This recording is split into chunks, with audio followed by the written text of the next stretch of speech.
Bismillahirrahmanirrahim. Assalamualaikum warahmatullahi wabarakatuh. Apa kabar semuanya? Mudah-mudahan anak-anak ibu semua diberi kesehatan oleh Allah Subhanahu wa Ta'ala.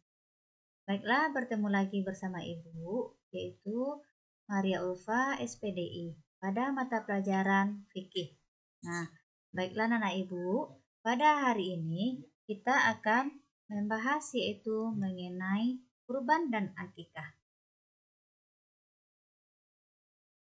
Sebelumnya, Ibu akan menyampaikan yaitu mengenai kompetensi dasar yang ada pada materi kurban dan akikah.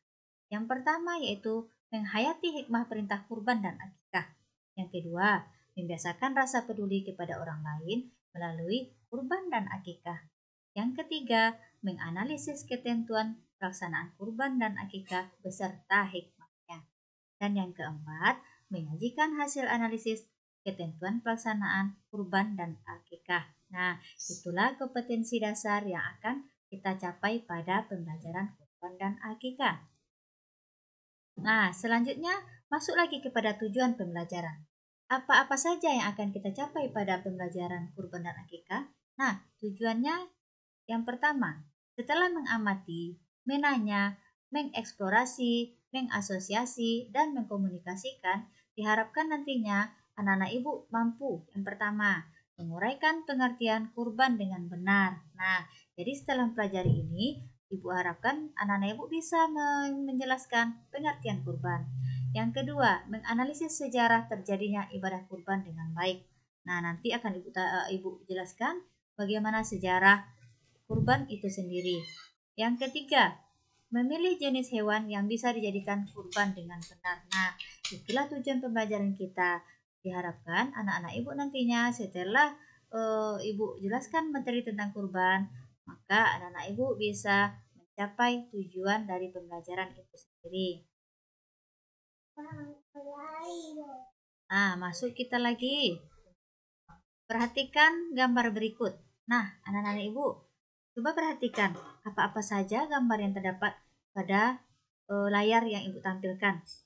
Nah, benar. Yang pertama adalah gambar penyembelihan. Nah, kemudian yang di sampingnya lagi itu adalah gambar atau hewan-hewan yang bisa dikurbankan. Nah, betul anak-anak ibu semuanya. Kemudian masuk lagi kepada peta konsep. Nah, apa-apa saja yang akan kita pelajari pada materi hari ini? Nah, pada materi hari ini kita akan membahas itu mengenai kurban saja. Nah, pengertian dan hukum kurban. Yang kedua akan menjelaskan tentang sejarah kurban. Yang ketiga, ketentuan hewan kurban. Nah, itulah peta konsepnya mengenai materi kurban.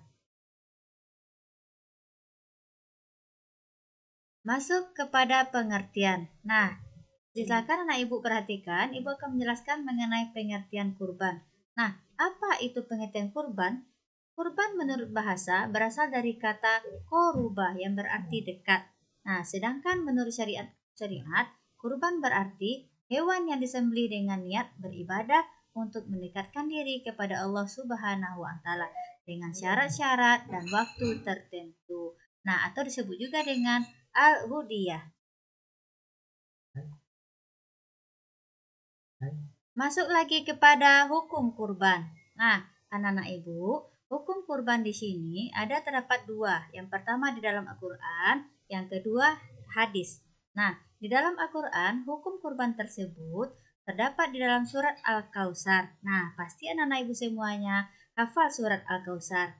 Nah, baiklah akan ibu bacakan. A'udzubillahi minasyaitonirrajim. Bismillahirrahmanirrahim. Inna a'tainakal kautsar fasolli li rabbika wanhar. Nah, artinya sesungguhnya kami telah memberikan kepadamu nikmat yang banyak, maka dirikanlah sholat karena Tuhanmu dan berkorbanlah. Nah, itu hukum kurban yang terdapat di dalam Al-Qur'an. Nah, ada lagi hadis menjelaskan tentang hukum kurban. Nah, yang berbunyi umirtu bin nahri wa huwa sunnatul lakum, yang artinya aku diperintahkan berkurban dan kurban itu sunnah bagimu. Hadis riwayat Tirmizi. Nah, sebagian ulama berpendapat bahwa kurban itu hukumnya wajib. Ada juga yang mengatakan hukum kurban itu adalah sunnah muakkad. Nah, kapan hukum kurban itu dikatakan wajib? Nah, di sini di hukum kurban itu dikatakan wajib apabila seseorang itu bernazar. Nah, menurut Imam Maliki, apabila seseorang membeli hewan dengan niat untuk berkurban, maka ia wajib untuk menyembelihnya. Nah, jadi hukum kurban itu ada dua. Yang pertama sunnah muakkad, yang kedua wajib apabila seseorang itu bernazar. Nah, selanjutnya masuk lagi kepada sejarah kurban. Sejarah kurban telah dijelaskan di dalam Al-Quran, terdapat dalam surat As-Saffat ayat 102. Nah, yang mana Nabi Ibrahim bermimpi menyembelih putranya yang bernama Ismail. Nah, sebagai sesembahan kepada Allah Subhanahu wa taala. Mimpi itu kemudian diceritakan kepada anaknya Ismail. Nah, setelah mendengar cerita dari ayahnya, Ismail langsung meminta kepada sang ayah agar melaksanakan sesuai dengan mimpi. Karena dia yakin bahwa itu benar-benar datang dari Allah. Nah, kemudian hari berikutnya, Ismail alaihissalam dengan segala keikhlasan hati menyerahkan diri untuk disembelih oleh ayahanda sebagai persembahan kepada Allah Subhanahu wa taala dan sebagai bukti ketaatan Nabi Ibrahim alaihissalam kepada Allah. Nah, mimpi itu dilaksanakan. Acara penyembelihan segera dilaksanakan ketika tanpa disadari yang di tangannya ada seekor domba. Nah, hal ini diterangkan dalam surat As-Saffat ayat 108. Nah, itulah anak-anak Ibu sejarah dari sejarah dari kurban itu sendiri. Nah, masuk lagi kepada waktu pelaksanaan kurban. Nah, kapan waktu pelaksanaan kurban itu, anak-anak? Nah, betul. Nah, waktu yang ditetapkan untuk menyembelih kurban itu yaitu sejak selesai sholat Idul Adha, yaitu pada tanggal 10 Zulhijjah sampai terbenam matahari pada tanggal 13 Zulhijjah atau disebut juga dengan akhir dari hari tasyrik. Nah, kemudian masuk lagi pada tempat. Nah, tempat penyembelihan sebaiknya di dekat dengan tempat pelaksanaan sholat Idul Adha. Nah, tempat di sini Rasulullah Shallallahu Alaihi Wasallam ada pelaksanaannya atau hadisnya yang berbunyi karena Rasulullah Shallallahu Alaihi Wasallam yazbahu wa yanharu bil musolla. Nah, yang artinya Rasulullah Shallallahu Alaihi Wasallam menyembelih hewan kurban di musola atau di tempat dilaksanakannya dia sholat Idul Adha. Hadis riwayat Bukhari. Nah, anak-anak Ibu, itulah waktu pelaksanaan kurban. Yang masuk lagi kepada ketentuan hewan kurban. Nah, kita harus mengetahui ketentuan hewan kurban. Apa-apa saja syaratnya. Nah, yang pertama, hewan yang dijadikan kurban itu adalah hewan ternak. Hewan yang dimaksud adalah seperti unta, sapi, kerbau, dan kambing atau domba. Nah, adapun hewan-hewan tersebut dapat dijadikan hewan kurban dengan syarat telah cukup umur dan tidak cacat. Misalnya, pincang, sangat kurus atau sakit. Nah, itu tidak boleh dijadikan hewan kurban. Nah, betul. Kemudian ketentuannya lagi, seekor kambing atau domba hanya untuk kurban satu orang. Sedangkan seekor unta, sapi, atau kerbau itu masing-masingnya bisa dijadikan untuk satu orang.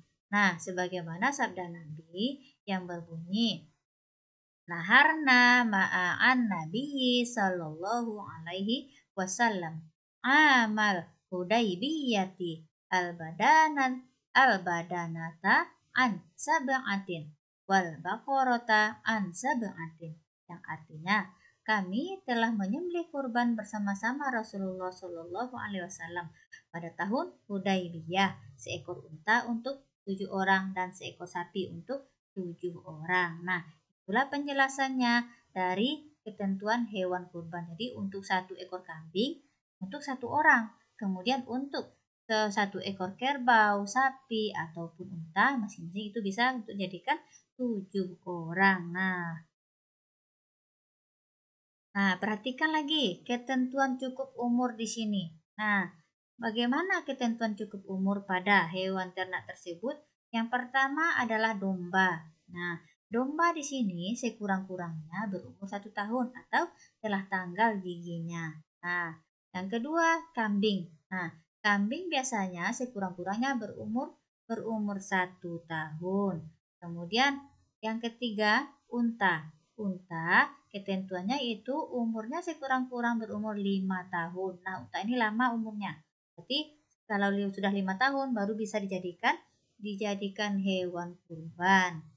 Yang keempat, sapi atau kerbau. Nah, sapi atau kerbau di sini umurnya sekurang-kurang berumur 2 tahun. Nah, anak-anak ibu semua, dari penjelasan ibu tadi, mudah-mudahan anak-anak ibu bisa mengerti dari pengertian kurban, kemudian tempat dan waktu kurban, dan ketentuan hewan kurban. Nah, cukup sekian materi kita pada hari ini. Kita akhiri dengan membacakan Alhamdulillah ya Rabbil Alamin. Terima kasih.